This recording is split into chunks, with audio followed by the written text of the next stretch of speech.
Hello, friends. This is Scott, and it's time to get ready for the local town celebration. You know, every small town has their little get-togethers, and my little community down here has Lamb Days, and so that's coming up here in about 10 days.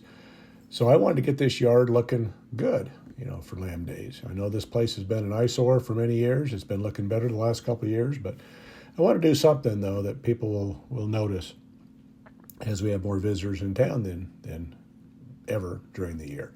So the first step is the raspberry bed that was full of weeds and bindweed. I got that all cleaned up. And again, bindweed is the bane of my existence, but just got to keep on top of it because again, bindweed, or morning glory, as people will call it, is a weed that just keeps on giving, and you just got to stay on top of it. So yeah, that's what I'm doing. So got it all weeded, but it still doesn't look red hot, doesn't pop, But here we go. Went to the local nursery, and again, I got some of the brown bark. And I was going to go with the lighter colored bark because it was cheaper before, but now they're all the same price. So I'm going with the brown. And it's going to make this area look much better, especially after it's been watered in.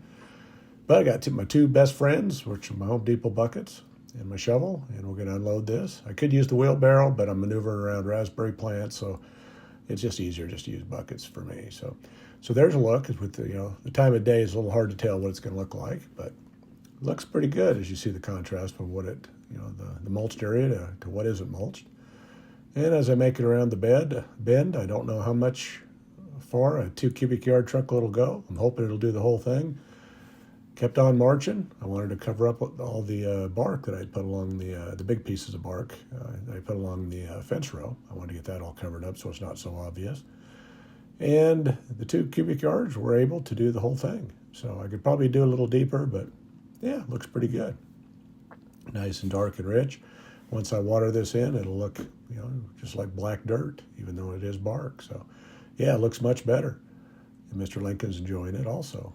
And you'll see in the background there my next project, which I did right before this. I wanted to lead off with this, but had to get back into the trees at the front yard. Again, I've showed you my battles with the bindweed or morning glory before, and again, I had another battle. As you see here, the wood chips do suppress most of the weeds, but a little bit of field grass and the morning glory have no effect. The bark has no effect on them. So got to open the cages up, and I've got to get all these cleaned out because it really looks nice when they're all nicely weeded.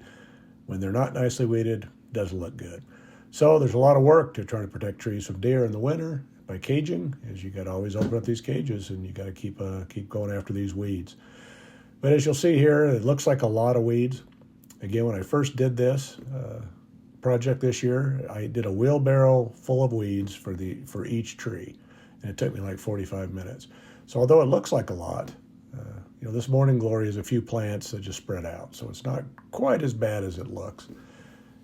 But it is a lot of work, and it took me several hours to get this done. And there's a look at one that's freshly cleaned up and rewired. And here's a look at one partially done. And again, it's that bindweed is just a pain in the butt, but with all those 7 trees, I only had one wheelbarrow full of weeds this time. So it looked bad, but it was a seventh of what my weeding was the first time. So I think as I stay on top of it, as long as I do stay on top of it, it'll get much better. And the weeding will not be nearly as severe. But I also want to weed and feed the grass, which will help kill some of the morning glory. I just don't want to put poisons right around the trees.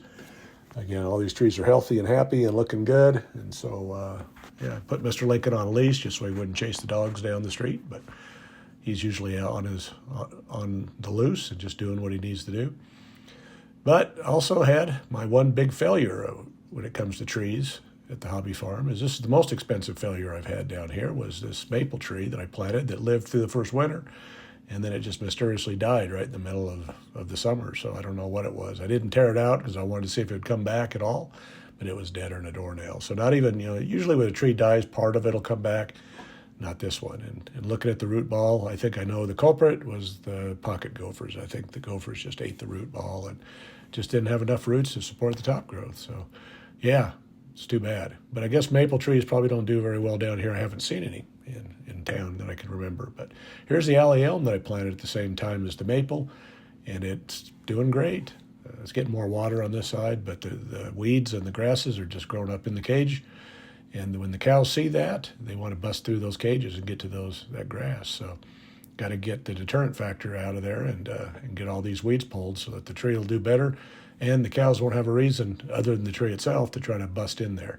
They did bust into the maple tree and were able to get in there, so they haven't got into this one yet. So hopefully this will be a big deterrent. And there's one of the culprits right behind you. It's there, but all rewired and looking pretty good. So yeah, I think we're getting ready for lamb days, and I also want to make sure this tree has plenty of water, just to make sure. I think elm trees you can give them lots of water. I think they'll be okay. So anyway, yeah, it's a miracle what a little bit of bark will do. It's not cheap. It's about $126 for 2 cubic yards at the local nursery. Maybe I can find it cheaper down here in the Hobby Farm County. I just haven't looked yet. But in Salt Lake City, it's fairly expensive. But a couple cubic yards, does wonders. I will put the brown bark into these trees up front also, just cover up this bark so it'll all look uniform eventually. But right now, we're just getting it cleaned up and getting ready for the local festivities. And I hope the community is happy with the progress I've made down here. And I'm pretty happy with it. The place looks pretty good. And I'll look at the garden a little bit more probably the next video, the actual vegetable garden, but not this video. So anyway, lamb days, here we come. And still 10 days out, so I'll be fighting some more bindweed until then. Well, thanks for watching this video. If you like what you see, please hit that subscribe button. Thank you.